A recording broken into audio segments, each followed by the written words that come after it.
All right, we're gonna show you more of the war crimes in the future. Let's go ahead and get to the next article.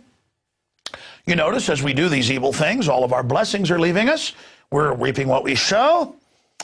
The dollar plunged, one of its biggest drops ever against the Swiss franc, the Japanese currency as well. And they've now announced that they're going to have derivatives. It turns out I talked to Max Kaiser today, and it wasn't even in Bloomberg, that they are going to raise $5 trillion of taxpayer money to pay off the $100 billion debt of Greece, which most of its derivatives. You heard me, $5 trillion for $100 billion. Greece is just to blame the people. Oh, it's the people in Greece's fault. No, this is the derivative scam set up by the bankers, and the $500 billion number has now grown to $5 trillion, and we're told there's a 50% haircut on bondholders.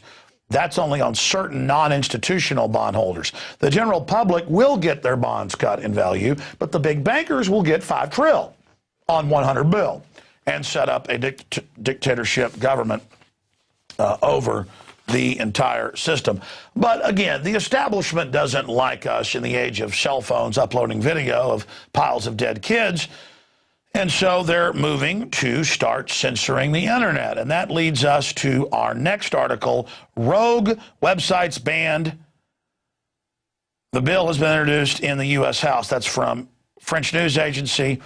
AP has it as well. And this was the exact Chinese communist model. They tried to pass this a few years ago in Australia, did a 6-month beta test. They banned hundreds of thousands of sites, dental sites, haircutting sites, you name it, just in the random banning. And again, the kill switch isn't across the board. They want to still pump you the propaganda. It's select sites, and they say no judge, no jury. Somebody in government claims it's evil. Somebody in government claims it's hateful or violates copyright. Kind of like you get put on a no-fly list for no reason. No judge, no jury. It will now be banned if that bill passes. They've already got the power to do this in place. They've already had ICANN come out and say they're going to ban sites at corporate request anytime they ask for it. And, of course, they announced yesterday, Google released, I talked about the first here, that they are just ordered by the government outside of law. And the government doesn't even mince words. They say, this is critical of the government. Take the video down. I mean, if I even dare, if you're watching on YouTube or other channels right now, we probably are going to cut the little kid being murdered by the globalist out, even though you need to see that, because they'll just shut our whole channel down if we show it to you. Oh, you can watch violence all day if it furthers them. But they don't want you to see what they're doing. They don't want you to see their crimes. They want those kids to bleed to death in horrible pain, quietly like your kids they're injecting with cancer. They don't want it to be seen out there. You understand? They don't want the crimes to be seen. But you can see it at prisonplanet.tv. Continuing now, Napolitano, this is probably one of the biggest news reports in a long time here, but it'll be reported with a whimper, not a bang, because it's just all too insane. It of course, came out earlier in the year in January that this is really an Iran-Contra deal where cocaine shipped into the U.S. directly on U.S. aircraft and trains and trucks. The Border Patrol and 7 other agencies are told to let it in, and then you and your family get proctology exams on the side of the road run by this master pervert. Herself just a minion.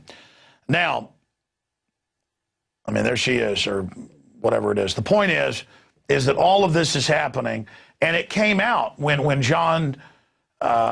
Holdren and the White House Regulations Czar and others started calling for internet censorship and things, to suppress the people, that they knew in the future, as this information began to come out, they weren't going to be able to contain the awakening. But again, I'm pontificating. It also came out that Eric Holder the Attorney General, had given press conferences. We were the first to point this out 7, 8 months ago. Had said they were running Fast and Furious by name and Project Gunrunner, and that they had agents inside Mexico tracking all this. But that was just their cover. They were really arming the drug gangs to knock out the other drug gangs, and that's now come out in federal court. But the point is, she has perjured herself, head of Homeland Security. The head of the Justice Department has perjured herself. They've all lied. And so I thought we would show you a couple clips here now of them from the C-SPAN archives that our team went in and got. So it's not just news articles where it's being pointed out that they actually gave press conferences about Fast and Furious and admitted they had agents in Mexico, and then later came out and said, like Sergeant Schultz, I know nothing, said, oh, it's ridiculous, that's a conspiracy theory. I mean, of course they perjured themselves. It's come out in major papers and in the federal documents that the government's shipping drugs into the U.S. and guns to the cartels that are allied with them. But the reason they don't want to go there, as I told you 6 months ago, now came out last week, and we covered it here.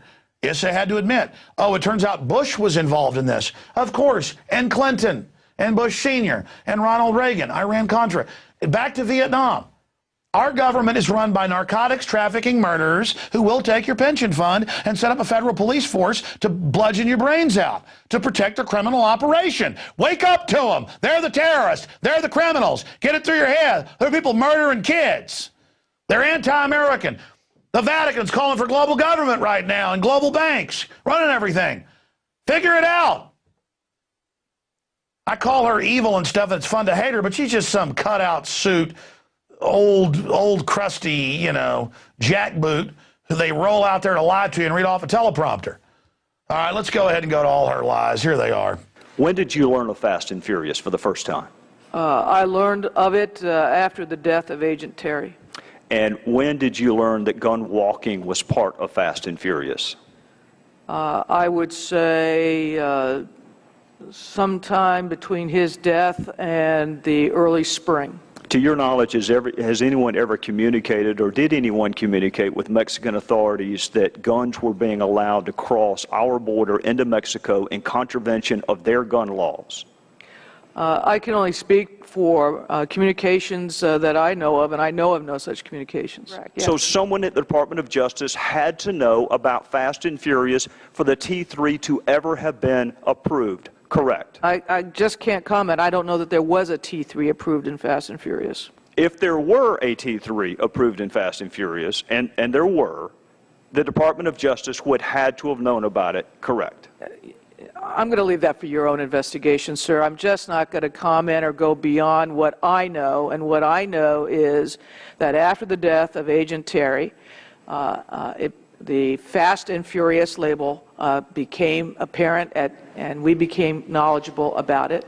Obviously, there were problems with the operation. Obviously, it did not succeed, and the Inspector General has that under investigation right now. So was it the Department of Homeland Security's policy to allow guns to go south into Mexico if they were involved in Fast and Furious? I'm looking for a yes or no.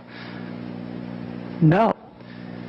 How is it that you can make a claim that the border is now more secure than ever, and yet the Obama administration purposely allows nearly 2,000 guns to be released, knowing that they're going to go to Mexico with hundreds of people killed by those weapons, 2 dead U.S. agents, and yet you don't even know if we've detected even one of those guns. In fact, on January 14th, you did detect somebody in New Mexico.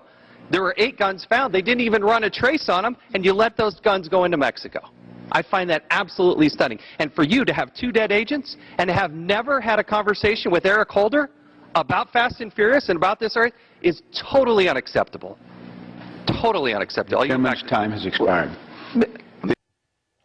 Do you realize the magnitude? You just saw her at a press conference and on C-SPAN admit they knew about it, then later, years later, deny it. And now I'm going to show you David Ogden, the Deputy Attorney General, David W. Ogden, doing the same thing with her at a press conference. I mean, by the way, it's Infowars.com and Paul Watson doing the research breaking this. The mainstream whore media knows all this. We were the ones pointed out in transcripts from AP 2 years ago that they were admitting all this in speeches when Holder was down here demonizing the Second Amendment, saying we got to ban the Second Amendment, restrict it, and all this stuff because of what's happening in Mexico. And our Operation Gun Runner, Fast and Furious, showed this. Then he goes, I know nothing of a plan. I know nothing of Gun Runner. We don't have agents in Mexico. The point is, these are a bunch of criminal jackasses. I've had it with them. I mean, how much do we put up with from these crooks? And why do they all look like they've had sex change operations?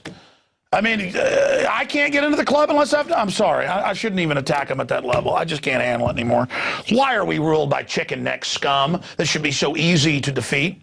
Why? Why is this why do good people just lay down so every form of trash can run over them? Just to be clear, we got a whole bunch of clips. We're running out of time. It's all in Paul Watson's article. Napolitano knew about Fast and Furious in 09. If you want to watch the clips for yourself in their entirety, not just the snippets we're playing on the news, but she's there being grilled saying she knew nothing. Now you see her at the press conference where this is all being admitted.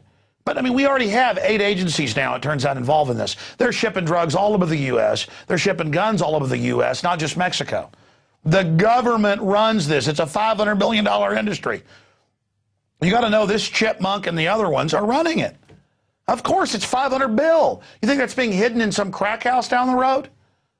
They allow the zombie crack houses to operate. They allow them to go to the schoolyards, try to sell the stuff to your kids. They make it illegal so they get a higher price. And so your kids become zombies that rob houses to pay money to the chipmunks' bosses. There she is saying, we're taking the guns in, we're tracing it, we got agents there. 2.5 years ago, March 24, 2009, at the press conference with the other slime bags. Yeah, we're going to go to break and come back. Come back with the rest of it. Stay with us.